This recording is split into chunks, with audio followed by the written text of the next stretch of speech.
Do you know what your kids are doing behind the wheels? Our hidden camera knows texting while driving again and again. When you're doing it, you never think, oh, I could hit something or somebody. We hear the message, so why don't we heed the warnings? Fox 59 investigates texting teens. Wednesday on Fox 59 News at 10.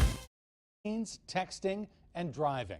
Parents know electronics have become a big part of our children's lives, so we wanted to find out exactly what is going on behind the wheel. And we did that with some well-placed hidden cameras. The results are truly eye-opening. It is a Fox 59 special report, Texting Teens. Here's Jill Glavin.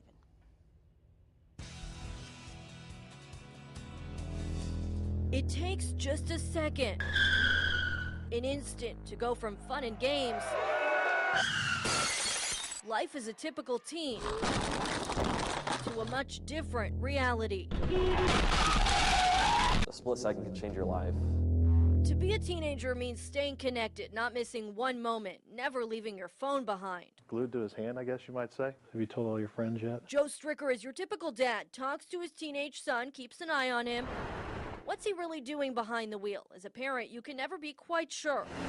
We wanted to kind of see what really does go on in there. You gonna be okay if I put a pair of pliers on this? So we called in the professionals. Extreme Vehicle Designs helped us take apart this teen's car. Shooting down from that angle. Found a spot for a hidden camera. Unplug it in and try it now. It's a tiny piece of equipment private investigator Steve Bachler brought us.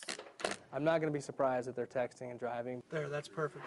I think once somebody sees themselves actually doing it on camera, I think that could be a deterrent. That's what we wanted to find out. Joe took that car home, gave it back to his 17-year-old son, Nick. Hopefully he's doing what we think he's doing. The next morning, Nick hopped in to head to school. Our timestamp shows 7:09 a.m. It's dark, but look on Nick's lap, that phone already out. As he drives still in the dark, you can see the glow as he checks it. Fast forward, school gets out, same day. Nick pulls his phone out of his pocket right away. You can tell he's moving slowly through the parking lot, stashes that phone right between his legs. Over the course of a few days, we watched Nick battle plenty of distractions, changing his music, even picking up the family dog. And that phone spent a lot of time right here. Watch as he's driving, looks down, 1, 2, 3 seconds, glances up, then down again. You know, a couple seconds can change your life. Chandler Gerber knows how dangerous and even deadly those seconds can be, how one moment, one instant can change everything. Started driving about 8 in the morning. It was really difficult to see, and I got bored. Just started texting my wife. My whole world just froze that morning. I just heard glass breaking, tire screeching, crunching, all those types of things. You know, as a second or two goes by, I kind of came to a stop, and a body came off the top of the van, and I just knew that I'd hit something. Gerber had hit an Amish buggy at full speed. I jumped out of the van, and I just ran around the side of it to the back, and I looked, and there was just a buggy and a horse and just people laying in the ditch. He killed a teenager and 2 young children along this stretch of northern Indiana road. They're just driving just like that. 2 years later, he has a very real message for all of us and agreed to take a look at our footage. I can just see that being in the van that I was driving, you know. Right away, he saw the shadow of his old habits in Nick. When I see that, it just about makes me sick because I know how fast things can happen. I don't want that to happen to him, you know. Chilling words I showed Nick and his dad.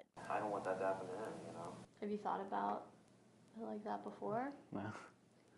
You don't really think about it when you're doing it. It's just like now it puts a whole different thought in your head, but when you're doing it, you never think, oh, I could hit something or somebody. And wait until you see what we caught Dad doing. Watch the timestamp as he gets in Nick's car.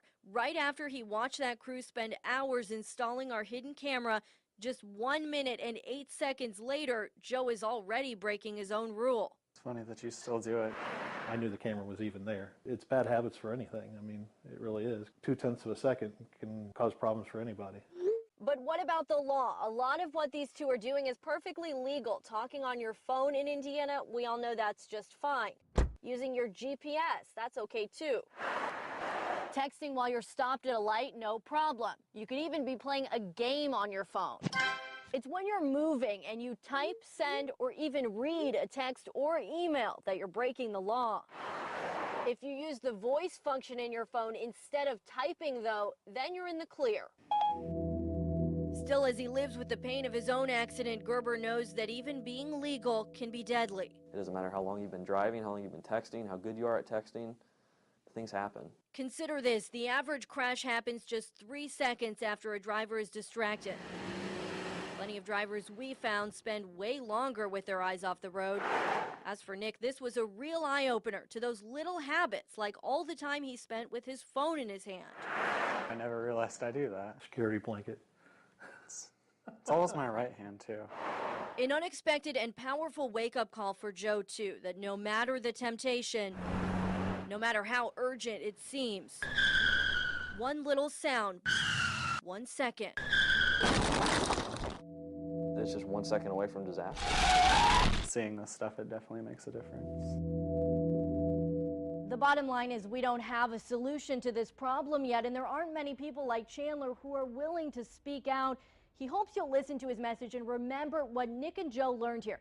You can see more of Chandler's story and get more information about the dangers of texting and driving. Go to this story right now on our Fox59.com homepage. Jill Glavin, Fox 59 News. Well, it is a powerful and eye-opening reminder we will not soon forget. Jill, thank you for that story. Listen to this. In 2011, at least 23% of car crashes involved cell phones. That's 1.3 million crashes nationwide because of cell phones. And think about this. If you text for just 5 seconds and you're driving 55 miles per hour, that's like driving the length of a football field without looking at the road. It is simply scary. So here are some things that you can do. Join us in doing this right now. There are some apps that you can download to your phone or your child's phone that can disable texting and phone calls while you're driving. Because people don't even realize that they're doing it. Just look at that dad. He didn't even realize that he went right for his phone within a minute. Now, there's also a pledge that you can sign. It's part of the It Can Wait program. Fanchen and I have signed it tonight. We're also challenging you and your kids to sign it as well. It's good to put it down in black and white on paper. You can find that pledge on itcanwait.com. We made it easy for you.